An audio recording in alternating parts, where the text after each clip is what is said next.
বাঁশি কবিগুরু রবীন্দ্রনাথ ঠাকুর। কিনু গোয়ালের গলি, দোতলা বাড়ির লোহার কড়াতে দেওয়া একতলা ঘর পথের ধারে। লোনা ধরা দেওয়ালেতে মাঝে মাঝে ধসে গেছে বালি, মাঝে মাঝে সেঁতা পড়া দাগ। মার্কিন ধানের মার্কা একখানা ছবি, সিদ্ধিদাতা গণেশের দরজার পরে আঁটা। আমি ছাড়া ঘরে থাকে আর একটি জীব, এক ভাড়াতে, সেটা টিকটিকি।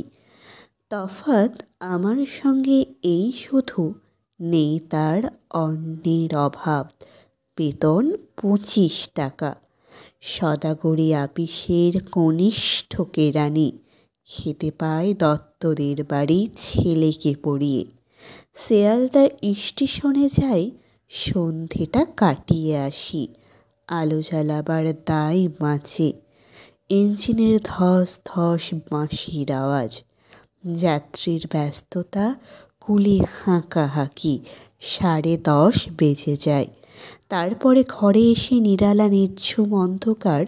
ধলেশ্বরী নদী তীরে পিসিদের গ্রাম। তার দেওরের মেয়ে অভাগার সাথে তার বিবাহের ছিল ঠিকঠাক। লগ্ন শুভ নিশ্চিত প্রমাণ পাওয়া গেল। সেই লগ্নেই এসেছে পালিয়ে। মেয়েটা তো রক্ষে পেলে, আমি তভৈচ। ঘরেতে এলো না শীত, মনে তার নিত্য আসা যাওয়া। পরনে ঢাকাই শাড়ি, কপালে সিঁদুর। বর্ষা ঘনঘোর, ট্রামের খরচা বাড়ে, মাঝে মাঝে মাইনেও কাটা যায়। গলিটার কোণে কোণে জমে ওঠে, পচে ওঠে আমের খোসা ও আঁটি, কাঁঠালের ভুতি, মাছের কাঁকা, মরা বেড়ালের ছানা, ছাইপাশ, আরও কত কী যে। ছাতার অবস্থান জরিমানা দেওয়া মাইনের মতো, বহু ছিদ্র তার। আপিসের সাজ, গোপীকান্ত গোসাইয়ের মনটা যেমন সর্বদাই রসিক্ত থাকে। বাদলের কালো ছায়া স্যাঁতসেঁতে ঘরটাতে ঢুকে কোলে পড়া জন্তুর মতন মূর্ছায় আসার। দিন রাত মনে হয় কোন আধমরা জগতের সঙ্গে যেন আষ্ঠে পৃষ্ঠে বাঁধা পড়ে আছি।